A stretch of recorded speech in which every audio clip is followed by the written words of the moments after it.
오늘은 주기도문 강의 네 번째 시간으로 아버지의 뜻이 이루어지게 하소서라는 부분을 살펴보도록 하겠습니다. 여러분들은 누구의 뜻을 구하며 살고 계십니까?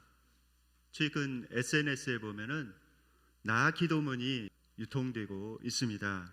이 주기도문을 비틀어서 현대인의 이기심을 꼬집은 그런 내용입니다. 여러분들에게 나 기도문을 읽어드리겠습니다. 하늘에만 계세요 나의 아버지, 제 이름이 유명히 여김을 받게 하옵시며 나의 나라가 속히 임하게 하시오며 뜻은 하늘에서만 이루어지이다. 오늘날 나에게 3대가 먹어도 남을 양식을 주옵시고 내가 남은 용서 못해도 내 죄는 사하여 주옵소서. 시험에 들 때나 악할 때나 저를 꼭 구하소서. 대개 이 땅의 권세와 영광이 나에게만 영원히 있사옵나이다. 나만. 네. 참 우스갯소리 같지만은 우리의 신앙을 에둘러서 이렇게 비판한 그런 내용이 아닌가 싶습니다. 우리가 기도하면서 이렇게 기도하곤 있지는 않는지 우리 자신을 되돌아보아야 하겠습니다. 하나님의 뜻이 이루어지기보다는 내 뜻과 내 욕심이 하나님 앞에 관철되기를 원하곤 있지는 않는지 우리 자신을 되돌아보게 하는 그런 기도문입니다. 경건한 신앙인이었던 존 뉴턴은 이렇게 말했습니다. 만약 하나님께서 나에게 단 하나의 선택권을 주신다면 나는 그 선택권을 하나님께 맡겨드릴 것이다. 왜냐하면 하나님께서 나를 가장 잘 아시고 나의 최선을 가장 잘 아시기 때문이다 라고 그는 고백했습니다. 만약에 여러분에게 단 하나의 선택권이 주어진다면 여러분들은 그 선택권을 무엇을 위해서 쓰시겠습니까? 성경에서는 이렇게 말씀하고 있습니다. 이사야서 55장 8절 9절 말씀입니다. 다 함께 읽으시겠습니다.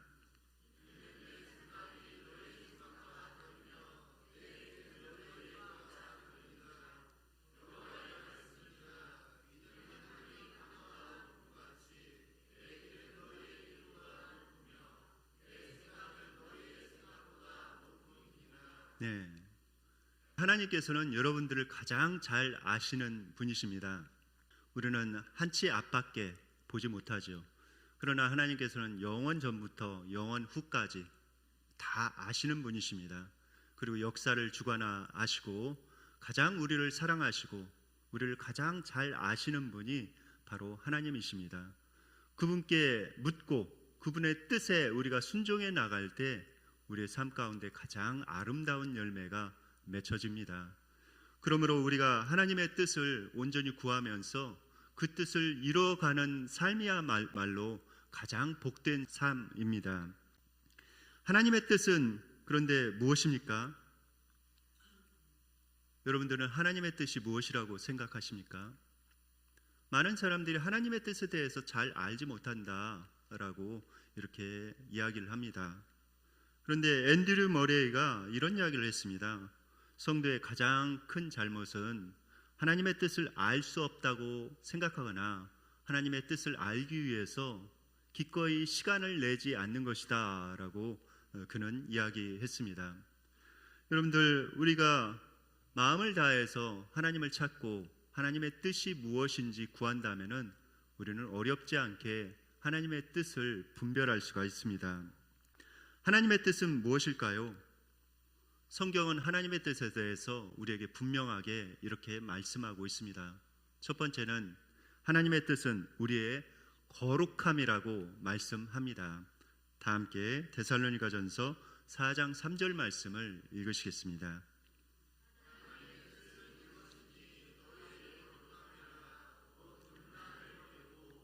네, 하나님의 뜻은 너희의 거룩함이라 라고 말씀합니다.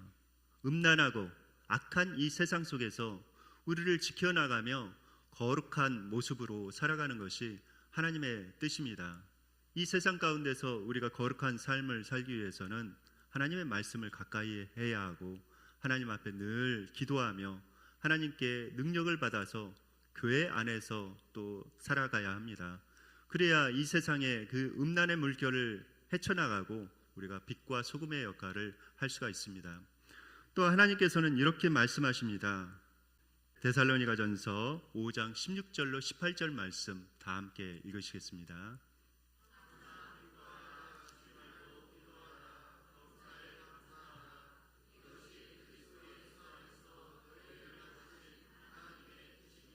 네, 하나님의 뜻이 무엇이라고 말씀합니까? 첫 번째는 항상 기뻐하는 것이 하나님의 뜻이다라고 말씀하고 있습니다. 역설적이게 이렇게 명령한 이유는 무엇일까요?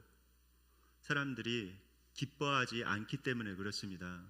본성적으로 타락한 그 본성이 있기 때문에 우울한 쪽으로 또 부정적인 쪽으로 사고가 흘러가기 때문에, 생각이 흘러가기 때문에 하나님께서 이렇게 명령하신 것입니다. 의지적으로 기뻐하라는 그런 말씀입니다. 여러분들 의지적으로 항상 좋은 쪽으로 생각하십시오. 그리고 믿음으로 바라보시기 바랍니다. 그리고 기뻐하시기 바랍니다. 이것이 하나님의 뜻입니다. 그리고 그러기 위해서는 우리가 어떻게 해야 하는가? 여기 또 말씀하고 있죠. 쉬지 말고 기도하라고 말씀하고 있습니다. 기도는 우리의 영적인 호흡입니다. 기도하지 않고 우리가 신앙생활을 해 나간다는 것은 어불성설입니다. 기독교는 기도교라고 하죠. 기도를 빼놓고는 말할 수 없는 것이 바로 기독교입니다. 그러므로 여러분들 하나님을 깊이 체험하고 신앙의 신비를 경험하기를 원하시는 분들은 깨어서 기도해야 합니다. 그럴 때 하나님을 체험하고 그럴 때 우리의 신앙이 더욱더 깊어집니다. 또 하나님께서는 범사에 감사하라고 말씀하고 있습니다.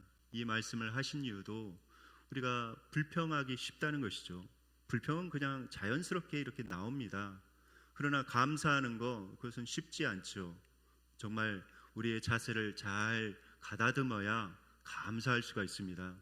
그러므로 주 안에서 우리가 받은 그런 은혜들을 기억하면서 하나님께서 또 베풀어 주신 그 많은 것들을 기억하면서 또 다른 사람에게 받은 그 은혜들을 기억하면서 우리가 감사하며 살아가야 합니다.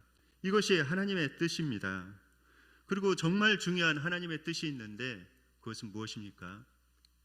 그것은 우리가 이 땅에서 살아가는 이유이기도 하고 예수님께서 이 땅에 내려오신 그런 이유이기도 합니다.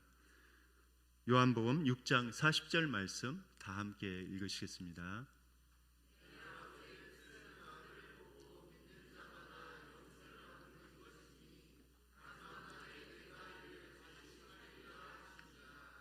네. 하나님의 뜻은 무엇이라고요? 잃어버린 영혼이 하나님 앞에 돌아와서 구원받는 것이 하나님의 뜻이라고 말씀하고 있습니다. 여러분들 이 땅에 살아가면서 우리가 이것을 기억해야 합니다. 우리가 이 땅에 남아있는 이유가 무엇인가? 우리 예수님 믿는 사람들 정말 죽어서 천국 가는 게 훨씬 좋은 일 아닙니까? 그것은 죄도 없고 눈물도 없고 아픔도 없고 사랑하는 주님을 얼굴과 얼굴을 대면하여서 이렇게 보고 사랑하는 성도들과 함께 늘 기뻐하면서 살아갈 수 있는 곳이 바로 천국입니다. 그런데 왜 하나님께서 우리의 생명을 아직 거두어 가지 않고 이 땅에 남게 하셨을까요? 그 이유는 영혼 구원 때문에 그렇습니다. 이 땅에 살아가면서 우리가 주님께서 주신 그 지상 사명을 항상 염두에 두고 살아가야 합니다. 영혼을 구원하여 예수 그리스도의 제자를 삼는 그 사역을 항상 생각해야 합니다. 그것을 위해서 하나님께서 우리에게 생명의 호흡을 주신 것이죠. 그러므로 여러분들에게 생명의 호흡이 붙어있는 한 항상 영혼을 생각하면서 여러분들의 기도 가운데 항상 구원받을 영혼을 위해서 기도하시기 바랍니다.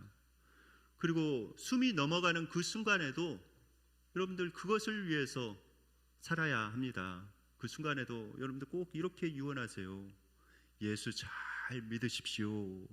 그리고 예수님 믿고 천국에서 다 함께 봅시다 라고 하면서 여러분들 활짝 웃으면서 이 세상을 떠나가십시오. 그 말을 듣고 하나님 앞에 나오는 사람들이 분명히 있습니다. 하나님의 뜻은 이렇게 분명합니다. 우리가 거룩하게 사는 것, 그리고 기쁨과 기도와 감사함으로 살아가는 것, 또 영혼 구원을 위해서 살아가는 것이 하나님의 뜻입니다. 아버지의 뜻이 하늘에서와 같이 땅에서도 이루어지게 하소서라는 이 기도는 두 가지 중요한 결단을 포함하고 있습니다. 첫 번째 결단은 무엇인가? 그것은 나의 통제권을 포기하는 것입니다. 쉬운 말로 해서 정권 교체를 이뤄내는 것입니다. 내 중심으로 사는 것을 벗어나서 이제 예수님께서 나의 주인이 되셔서 예수님께서 내 삶을 통치하시도록 내 삶을 내어주는 것입니다. 그런 결단이 필요한 것이죠. 그 결단이 있어야 하나님의 뜻을 이루어갈 수가 있습니다. 어느 목사님이 대학교에 가서 교수들을 모아놓고 성경 공부를 하였습니다. 성경 공부를 하고 나서 이제 마쳤는데 한 교수가 이렇게 오더니 이제 그 목사님께 따져 묻습니다. 이제 교회에서 예배 드리다 보면은 이제 목사님들이 하나님의 뜻 이렇게 이야기를 하는데 도대체 하나님의 뜻이 무엇입니까? 라고 하면서 매우 못마땅한 그런 표정을 지으면서 목사님께 따져 물었습니다. 그러자 목사님은 잠시 침묵하더니 그에게 이렇게 답변해 주었습니다. 하나님의 뜻은 나의 뜻을 포기하는 것입니다. 그 말을 듣고 그 교수는 숙연해질 수밖에 없었습니다. 여러분들, 우리가 하나님의 뜻을 깨닫지 못하는 가장 중요한 이유가 무엇인지 아십니까? 그것은 내 뜻을 포기하지 않기 때문에 그렇습니다. 내 고집과 내 생각과 그런 것들을 내려놓지 않고 포기하지 않기 때문에 하나님의 뜻을 깨달을 수가 없습니다. 그런 상태로는 하나님의 뜻을 이루어갈 수가 없지요. 두 번째, 아버지의 뜻이 하늘에서와 같이 땅에서도 이루어지게 하소서라는 그런 고백은 고난과 어떤 희생까지도 감수하겠습니다라는 그런 의미입니다. 여러분들, 이 땅에 살아가면서 우리 그리스도인들은 세상과 다른 가치관을 가지고 살아갑니다. 그러므로 우리는 살아가면서 세상과 다른 파장의 목소리를 낼 수밖에 없습니다. 그런데 여러분들, 세상과 다른 파장의 목소리를 낸다 할 때에 다른 사람들이 그것을 기뻐 받을까요? 그렇지 않죠. 반대를 합니다. 그런 상황에서 이런 각오가 없이는 그 말을 제대로 할 수가 없습니다. 신앙생활은 어떤 민주주의가 아닙니다. 민주주의는 어떻습니까? 다수결에 의해서 그것이 결정되어지지요. 다수의 사람들이 그것이 옳다고 주장하면 그것이 옳다고 결정하는 것이 바로 민주주의입니다. 그런데 그 민주주의가 성경적일까요? 결코 그렇지 않죠. 세상 사람들 99명이 이것은 옳다고 이렇게 이야기를 하더라도 성경에서 이것은 아니다고 하나님께서 말씀하시면은 그것은 아닌 것입니다. 우리는 기독교인으로서 그런 성경의 가치관을 나의 가치관으로 온전히 받아들여야 합니다. 이 땅에 살아가면서 세상 사람들과 같은 파장의 목소리를 내서는 안 되는 것이죠. 거기에는 매력이 없습니다. 그 사람들이 집중하지 않죠. 우리는 세상과 다른 하늘에 속한 그 가치관을 가지고 분명한 메시지를 전해 나가야 합니다. 이 땅에 살아가면서 우리는 그런 목소리를 제대로 내야 합니다. 얼마 전에 이런 얘기가 있었죠. 종교 분리의 원칙을 이렇게 내세우면서 교회는 정치에 참여해서는 안 된다라는 그런 이야기를 했습니다. 여러분들은 이 말에 대해서 어떻게 생각하십니까? 정말 이것이 성경적으로 맞는 이야기일까요? 그 소아시아 지역 어떻습니까? 이제 사도 바울이 소아시아 지역을 돌아다니면서 선교를 하였죠. 그래서 그곳이 복음화가 되었습니다. 많은 교회들이 세워지고 복음화가 되어서 많은 사람들이 예수님을 믿게 되었습니다. 그리고 거기에 대표적인 나라가 이제 튀르키예입니다. 예전에 터키라고 불렸던 그 튀르키예가 그 대표적인 나라죠. 그래서 성지 순례를 가면은 꼭 튀르키예를 갑니다. 거기에 많은 유적들이 나와 있기 때문에 그렇습니다. 그런데 오늘날 튀르키예는 어떻습니까? 예수님 믿는 사람들이 많이 있습니까? 그렇지 않습니다. 이슬람이 98%가 넘는다고 합니다. 왜 그렇게 되었을까요? 여러분들 궁금하지 않으십니까? 왜 그렇게 되었는지? 결정적인 이유는 여기에 있습니다. 이제 거기에 이슬람이 이렇게 흘러 들어오게 되었고 이슬람 정권이 세워지게 되었습니다. 이슬람 정권이 세워진 다음에 반기독교적인 정책을 펴나갔습니다. 교회에 불리한 정책들을 펴나가고 또 성도들이 살아가면서 어떤 경제적인 불이익을 당하게 하고 여러 가지 불이익을 당하게 정책을 펴나갔습니다. 그러면서 이제 하나둘씩 믿음에서 이렇게 멀어져 가고 결국 그 나라가 이슬람화 된 것입니다. 여러분들 정치가 이렇게 막강한 힘을 발휘합니다. 그러므로 우리가 이것에 대해서 깨어 있어야 합니다. 그리스도인으로서 올바른 성경적인 가치관을 가지고 올바른 목소리를 내야 합니다. 물론 개인에 대해서 비판하고 정죄하고 이렇게 해서는 안 되죠. 그러나 어떤 정책에 대해서는 분명하게 우리가 목소리를 낼 수 있어야 합니다. 이것은 성경적이 아닙니다. 이것에 대해서는 분명히 내가 반대합니다 라고 분명하게 목소리를 낼 수 있어야 합니다. 독일 어떻습니까? 독일 예전에 히틀러라는 그런 독재자가 나타났죠. 히틀러가 무엇을 주창했습니까? 민족주의를 주창했습니다. 우리 나치가 최고다. 그래서 전쟁을 벌였습니다. 인종청소라는 그런 명목으로 전쟁을 벌여서 수많은 사람들을 죽였습니다. 그럴 때 독일의 국교회는 어떤 모습을 보였나요? 독일의 국교회는 그것에 대해서 히틀러를 위해서 기도했습니다. 전쟁에 나가서 이기게 해주십시오. 그래서 전쟁에서 어느 나라를 점령하고 승리했다는 소식을 이렇게 들으면 할렐루야를 외치면서 그들이 찬양했습니다. 그런데 그것이 옳았습니까? 결코 옳지 않았죠. 그런데 독일에는 다행히 고백교회가 있었습니다. 대표적인 인물이 누구입니까? 본회퍼 목사님이시죠. 그분은 분명한 목소리를 냈습니다. 이것은 하나님의 뜻이 아니다. 이것은 어둠의 영에 붙잡혀서 저렇게 수많은 사람들을 죽이고 있는 것이다. 이것은 결코 하나님의 뜻이 아니다 라고 본회퍼 목사님이 목소리를 높였습니다. 여러분들 본회퍼 목사님이 잘못된 것입니까? 거기에 대해서 정치적인 그것에 대해서 입장을 밝힌 것이 잘못된 것입니까? 결코 아니죠. 역사는 말해주고 있습니다. 본회퍼 목사님이 옳았다고 말씀하고 있는 것이죠. 최근에 또 염려스러운 그런 부분이 있습니다.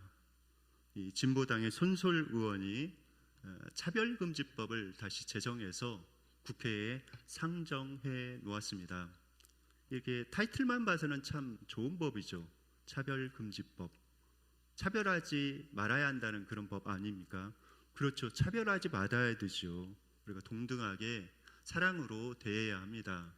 그러나 이 법 안에 보면은 아주 독소 조항이 들어가 있습니다. 건전한 그 비평마저 금하는 그런 독소 조항이 들어가 있습니다. 예를 들자면은 동성애에 대해서 이것은 성경적이 아닙니다. 이건 성경에서 죄라고 이렇게 말씀하고 있습니다. 라고 이렇게 이야기를 한다면은 벌금을 맞고 또 감옥에 갇힐 수가 있습니다. 그것에 대해서 계속해서 그것은 죄입니다. 다시 한번 이야기하면은 징벌적으로, 이 징벌적이라는 말은 무슨 뜻이냐면은 계속해서라는 뜻입니다. 계속해서 벌금을 1,000만 원 먹였는데 또 이제 그런 말을 또 한다고 또 1,000만 원 먹이고 계속해서 이렇게 반복해서 벌금을 먹이고 또 그 사람을 계속해서 감옥에 보낼 수 있는 그런 법안입니다. 여러분들 이것에 대해서도 분명하게 우리 그리스도인으로서 목소리를 높여야 합니다. 전 세계의 많은 나라들이 이런 법이 통과됨으로 인해서 교회들의 영적인 힘을 잃고 정말 쇠퇴해 간 모습을 볼 수가 있습니다. 영국도 그렇고 프랑스도 그렇고 유럽을 한번 보십시오. 전부 쇠퇴해가지고 교회들이 힘을 못 쓰고 있습니다. 여러분들, 그러므로 우리가 깨어서 기도하면서 목소리를 낼 때는 확실하게 내야 합니다. 그것이 하나님의 뜻인 것이죠. 우리 주님께서 이렇게 말씀하십니다. 마태복음 7장 21절 말씀 다 함께 읽으시겠습니다.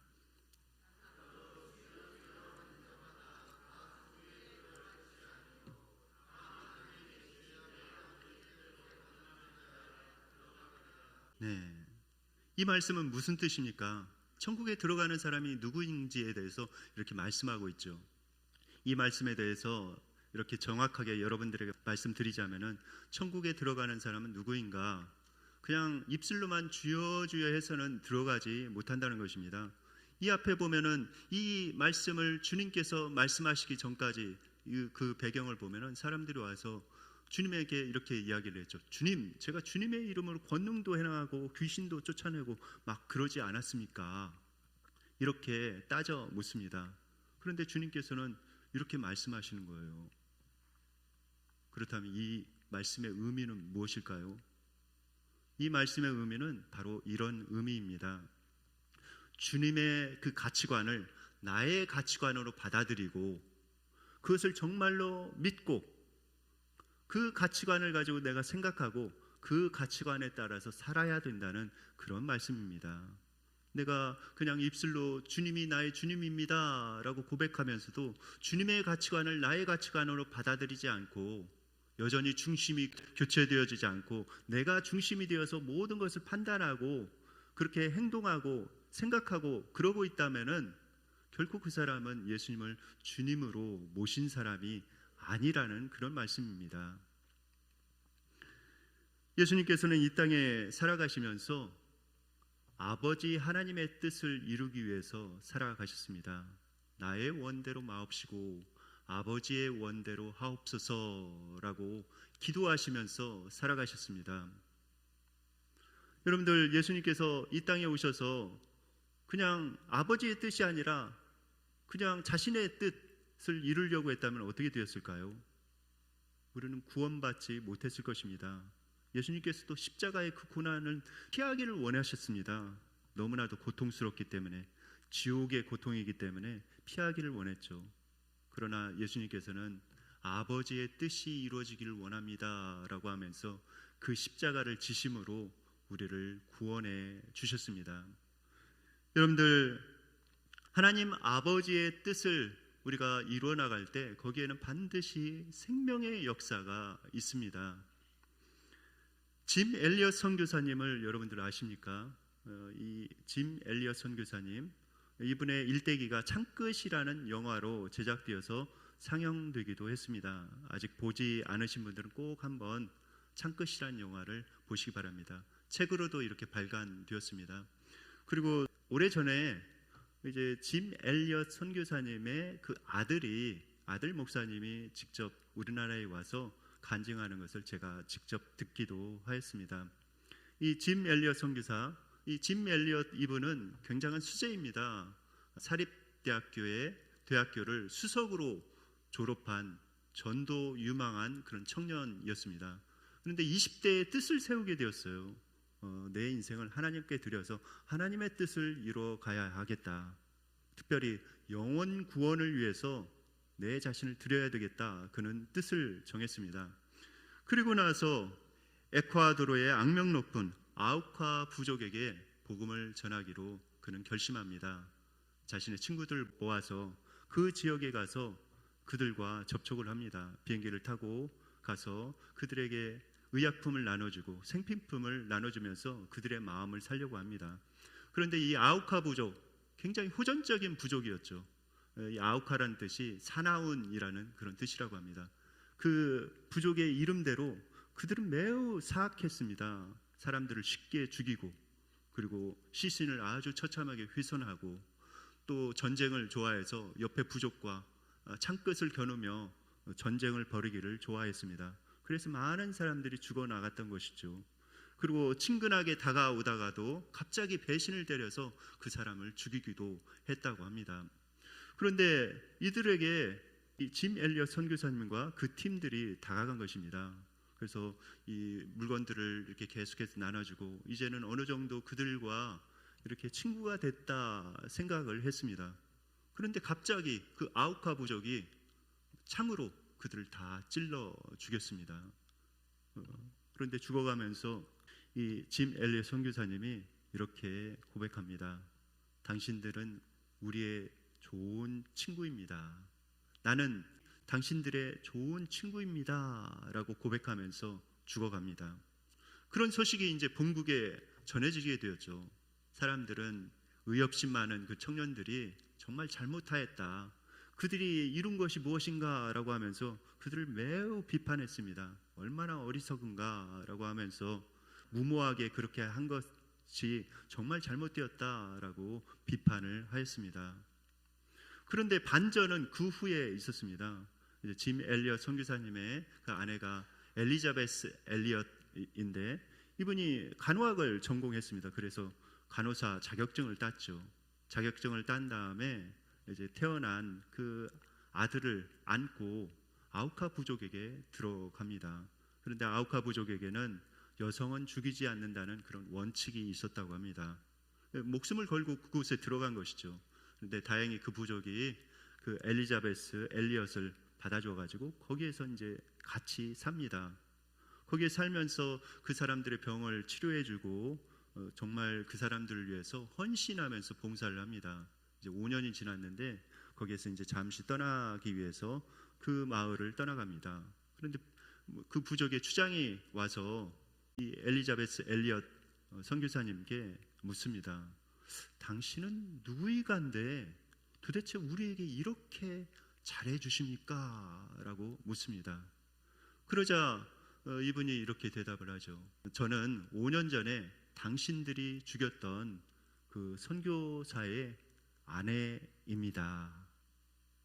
제 남편이 당신들을 너무나도 사랑했습니다. 자신의 생명보다도 더 사랑했습니다. 그러므로 제가 당신을 사랑하기 위해서, 당신들을 사랑하기 위해서 다시 이 땅에 온 것입니다. 라는 이야기를 듣습니다. 그 이야기를 듣고 그들은 매우 감격하였죠. 매우 충격을 받았습니다. 결국 복음의 능력 앞에 꼬꾸라질 수밖에 없었습니다. 그들은 회개하고 복음을 받아들이고 예수님을 믿기 시작했습니다. 그래서 그 지역이 다 복음화돼 가지고 예수님 믿는 사람들로 변화되었습니다.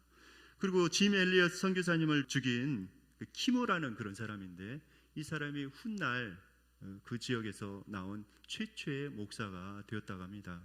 그리고 선교사님들 자녀들에게 세례를 베푸는 그런 은혜가 있었다고 합니다.